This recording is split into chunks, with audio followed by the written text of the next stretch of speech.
ganhando a consciência da presença. Ao permanecermos nisto, isto é, se permanecermos nesta palavra, se deixarmos que esta palavra habite em nós, daremos frutos ricamente. O segredo da vida espiritual é reconhecer conscientemente perceber, aceitar e declarar nossa unidade com nossa fonte infinita, imortal e eterna, e aceitar a declaração das Escrituras de que tudo que o Pai tem é nosso e que o lugar onde estamos é solo sagrado. Não só devemos aceitá-lo, mas nós devemos permanecer nela todos os dias da semana, trazendo a verdade à lembrança consciente. Eu e meu Pai somos um. Eu sou um com minha fonte e tudo que flui de Deus está fluindo para a minha experiência. Quando percebemos que isso é verdade e estamos dispostos a torná-lo parte de nossa experiência consciente, estamos nos envolvendo em uma forma de meditação contemplativa. Essa meditação contemplativa, que deve ocorrer antes de sairmos da cama pela manhã ou alguns momentos depois, pode começar com uma lembrança consciente da presença e do poder invisíveis que operam neste universo. Como chegou esse dia?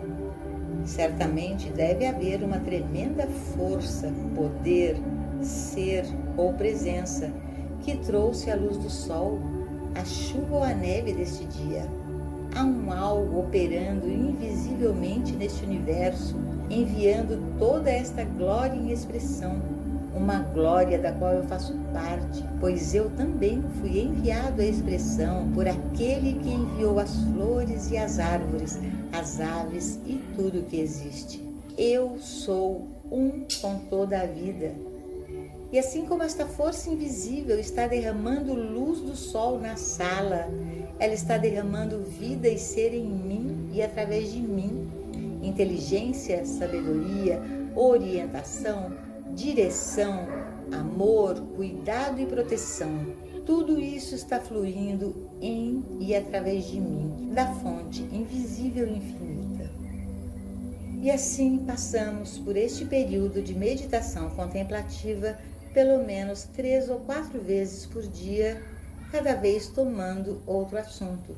No momento, porém, estamos considerando o nosso tema principal, que é sermos conscientemente um com Deus. Somos conscientemente um com o nosso Criador. Somos conscientemente um com a fonte da vida. Mas até que a tornemos uma atividade consciente, até que conscientemente percebamos que somos um com a nossa fonte, que somos inseparáveis e indivisíveis do infinito e da eternidade, e que todas essas qualidades e atividades estão derramando-se através de nós, até que conscientemente façamos isso, não estamos experimentando aquilo que é nosso direito inato. Somos filhos de Deus e, como filhos, herdeiros de todas as riquezas celestes. Mas não pensemos que vamos entrar em nossa herança sem conscientemente trazer nossa herança à expressão. Tem que ser uma atividade consciente. O que quer que seja de harmonia, alegria ou sucesso que deva entrar em nossa experiência, deve, antes de tudo, ser trazido através de alguma atividade consciente de nossa mente ou através de uma atividade consciente de natureza meditativa. Algum dia, o mundo ocidental entenderá melhor esse assunto de meditação do que hoje, e até mesmo os países orientais terão restaurado o conhecimento da meditação, que se perdeu em grande medida nessa parte do mundo.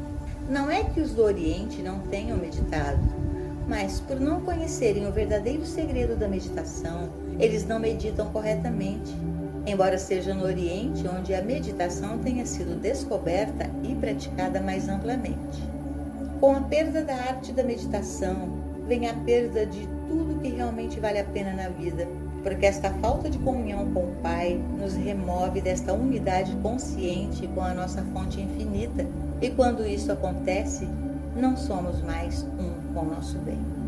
leva apenas algumas poucas semanas dedicando alguns momentos por dia a uma meditação silenciosa, na qual reconhecemos nossa unidade com a fonte e percebemos que nossa unidade com essa fonte constitui nossa unidade com todo o nosso bem, antes de começarmos a percebê-lo em nosso mundo externo e diariamente experimentarmos os frutos desta meditação. Cada momento de meditação nos recompensa ricamente. Muito mais sairá disso do que nós colocamos nele. Por outro lado, nada surgirá exceto o que fazemos nele. Por exemplo, a presença de Deus está mais próxima de nós do que a nossa própria respiração, e isso sempre foi verdade. Se tentarmos visualizar algo mais próximo do que a nossa própria respiração, entenderemos que, na verdade, a própria presença de Deus está onde estamos. Quando estamos nas profundezas da doença, do pecado, da falta, naquele exato segundo, a presença de Deus está tão disponível para nós como estava para Moisés, quando ele estava conduzindo os hebreus para fora da escravidão, ou como estava para Elias, quando ele encontrou bolos assados nas pedras, ou uma viúva lhe fornecendo comida. A presença de Deus é tão presente conosco como foi com Jesus Cristo, quando ele curou os doentes, quando ele multiplicou os pães e peixes, ou quando perdoou os pecadores. Mas mesmo assim, a presença de Deus pode não fazer absolutamente nada para nós, porque a responsabilidade de trazê-la em expressão ativa em nossas vidas repousa conosco. A presença de Deus está na frente de batalha, onde a morte e a destruição são iminentes. A presença de Deus está onde todo acidente ocorre, em qualquer parte do mundo.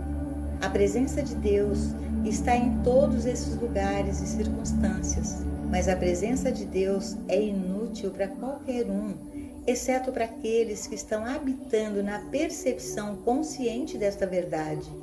Devemos permanecer de manhã à noite e de noite até de manhã nesta constatação. Onde eu estou, Deus está. A presença de Deus está mais perto de mim do que a minha respiração. Eu e meu Pai somos inseparáveis e indivisíveis, porque somos um. Se eu subir ao céu, encontrarei a Deus. Não que encontrarei Deus no céu, mas levarei Deus para o céu. Se eu fizer minha cama no inferno, encontrarei a Deus. Não porque Deus está no inferno, mas porque levarei Deus comigo. E se eu caminhar pelo vale da sombra da morte, encontrarei Deus, porque onde eu estou, Deus está, e onde Deus está, eu estou. Somos inseparáveis e indivisivelmente um. Aqueles que permanecem nessa percepção conscientemente descobrem que quando qualquer forma de mal entra em sua experiência, ela se dissolve e desaparece. Este é o segredo da vida mística. Este é o segredo da vida espiritual. Está tudo incorporado na única palavra conscientemente. Aqueles que conscientemente conhecem a verdade são aqueles que experimentam a verdade, porque a verdade está presente, quer eles saibam ou não. 2 vezes 2 são 4, mesmo na presença daqueles que não o conhecem. Mas para ser de algum benefício, 2 vezes 2 deve ser conscientemente conhecido. Gratidão e a vida contemplativa. A gratidão é uma das forças mais poderosas na vida de qualquer indivíduo, porque é uma das muitas facetas do amor. Se entendermos a natureza da gratidão, descobriremos que ela desempenhará um papel muito maior em nossa experiência do que podemos imaginar. O erro da maioria das pessoas no mundo é que elas são gratas pelo bem que vem a elas. Elas são gratas pelo pão em sua mesa. Elas dão graças, mas pouco percebem quanto tempo elas desperdiçam, por sua graça ser apenas uma gratidão pelo pão em sua própria mesa. Gratidão nada tem a ver com gratidão pelo bem que nos vem. Como tudo mais na vida espiritual, Deus não é apenas universal, mas impessoal, no sentido de que Deus não faz acepção de pessoas e nunca enviou nem deu nada para você ou para mim. Tudo que Deus tem é nosso, mas se disséssemos que é só nosso, talvez o perdêssemos. Quando eu digo, tudo que o Pai tem é meu, quero dizer que essa mesma totalidade é sua e de todos os outros. O fato de que todas as pessoas do mundo não são receptoras desse bem é por causa de sua falta de consciência, sua falta de reconhecimento consciente desta verdade. Em outras palavras, tenha certeza de que Deus nunca escolheu Joel ou qualquer outra pessoa a quem dar qualquer coisa, nem mesmo a mensagem do caminho infinito. O caminho infinito é uma atividade da consciência e qualquer um que abra sua consciência para isso pode experimentá-lo, porque Deus não faz acepção de pessoas. Deus não põe uma mesa para você ou para mim. Deus estabeleceu uma mesa para todo este universo. Deus não colocou o crachá de ninguém sobre o gado em milhares de colinas, as plantações no solo, as pérolas no mar ou os diamantes na terra. Deus não colocou o nome de alguém em nada que Ele tenha dado a este universo. Deus se manifestou universalmente. Deus mostrou sua glória universalmente. No momento em que começamos a ser gratos apenas pelo fato de que Deus está em seu céu, nossas vidas começam a mudar. Portanto, vamos parar de pensar em termos de eu e meu e começar a sermos gratos por todo o bem que Deus tem proporcionado neste universo.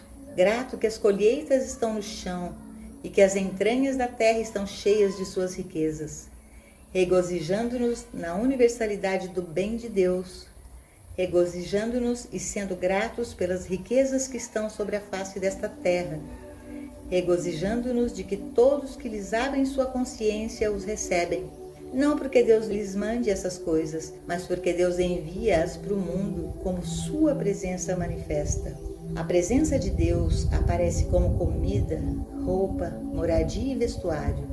Tudo o que existe é a presença de Deus manifestada. E quando começamos a expressar gratidão pela presença de Deus aparecendo como bem neste mundo, nossas almas, nossas mentes e nossos corações estão cheios de amor.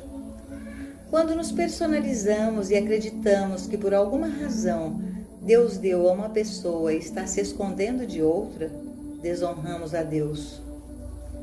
Que fique claro então que para nossa meditação e nossa prática da presença devemos acrescentar o importantíssimo ingrediente da gratidão.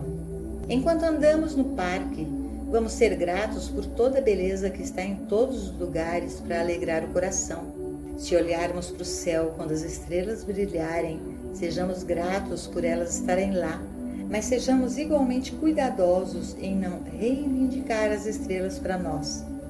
O que me preocupou nos meus primeiros anos foi que grande parte da abundância e do amor de Deus estavam em evidência, ainda que houvesse muita pobreza, pecado e doença entre os homens.